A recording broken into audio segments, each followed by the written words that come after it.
Just talk about myself. Yeah, you're introducing yourself so they know who you are. That's it. Okay.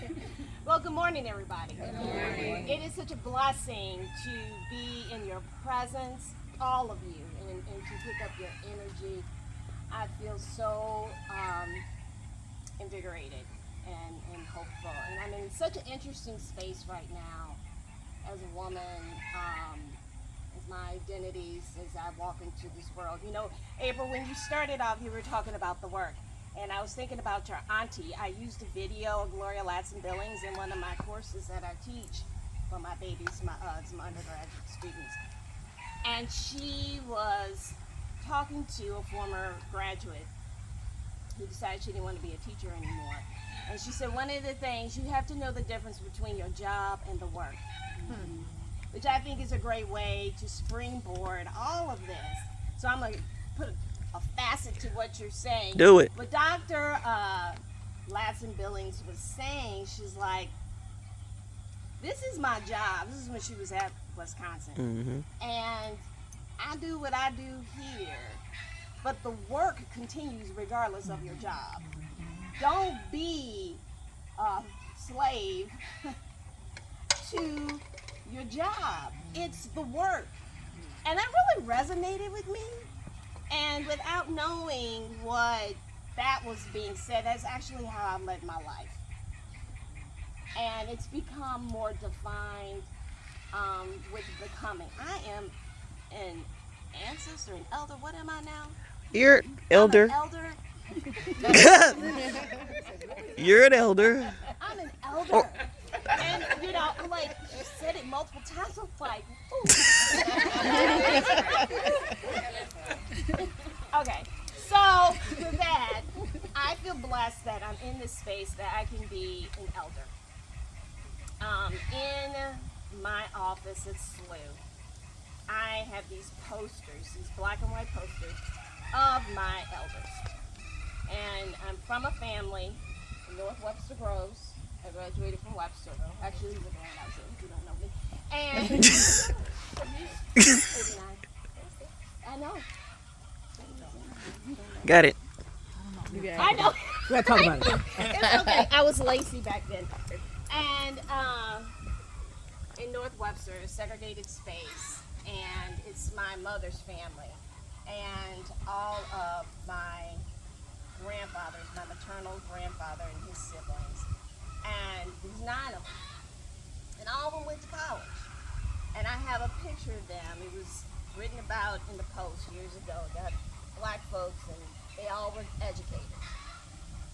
And one of his sisters was the first person to graduate, black person to graduate from Webster University. And that's where I got my doctorate.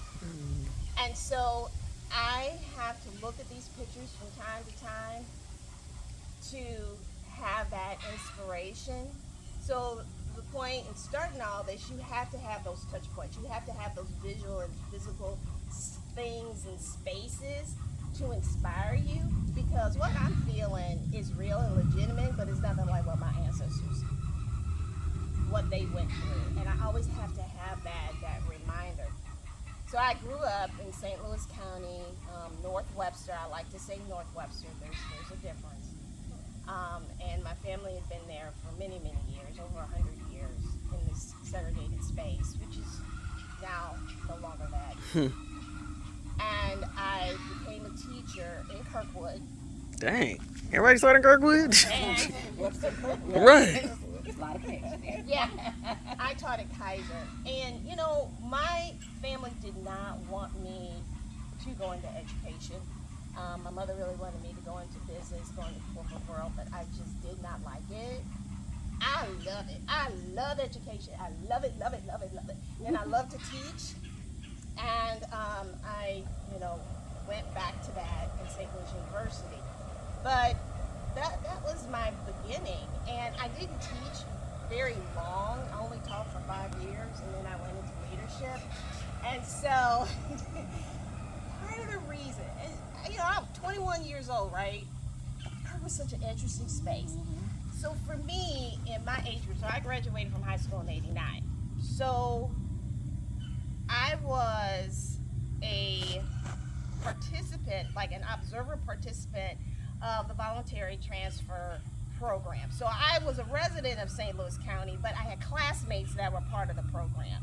So I saw that perspective, and then I saw the perspective as a teacher in Kirkwood.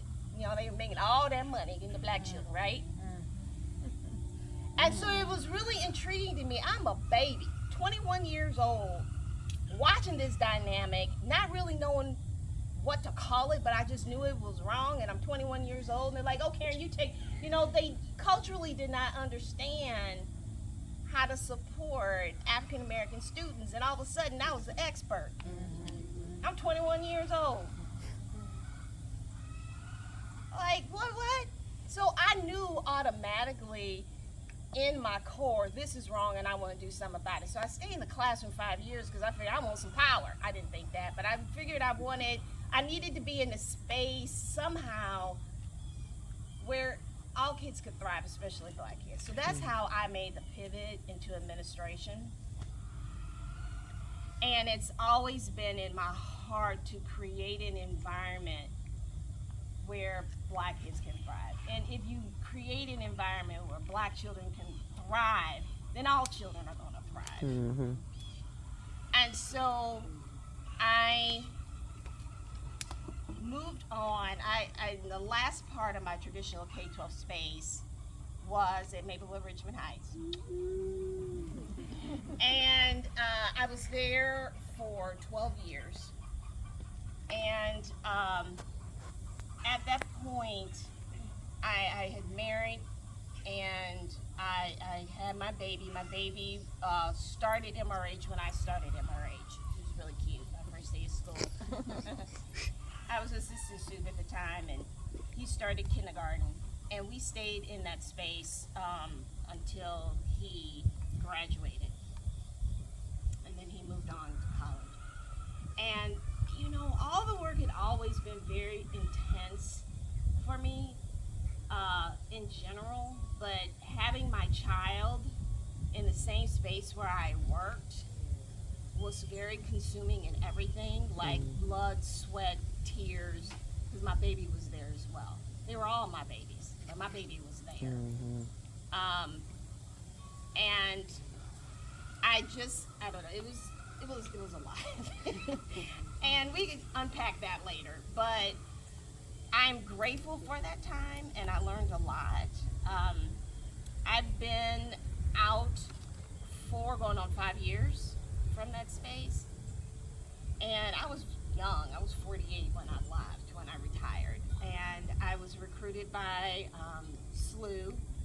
Dr. Ritter, the dean there, recruited me, and so I'm an assistant professor there, and then I just now also do this administrative work. And gosh, I had somewhat of an identity crisis. I'm gonna call it that, because when I left, it was just a weird time because it was the pandemic, and I was like, someone said to me, okay, why don't you just do cooking classes? I'm 48 years old, y'all. Shut up. I'm like, you go from like grinding, right? And then you had to, take cooking classes. Like, no. I'm not doing that. So trying to figure out what to do. So I have and had, because I've retired and sunsetted my business. I had a consulting firm, Rise Coaching and Consulting. Did a lot of work with that. That paid for college tuition, undergrad college tuition. And so he's graduated, and I've sunsetted that. And now I'm doing this administrative work for SLU.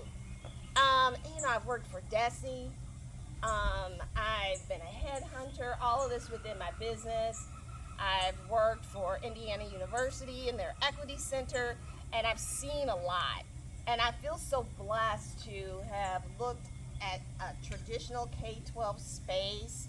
I've looked at the state with education. I've looked at federal and national, and still watching those trends all around the work on like district level. Executive leaders was my domain these past 4 years, and I feel fortunate to know all that and bring that back to the classroom students because I teach undergraduate students, I teach master's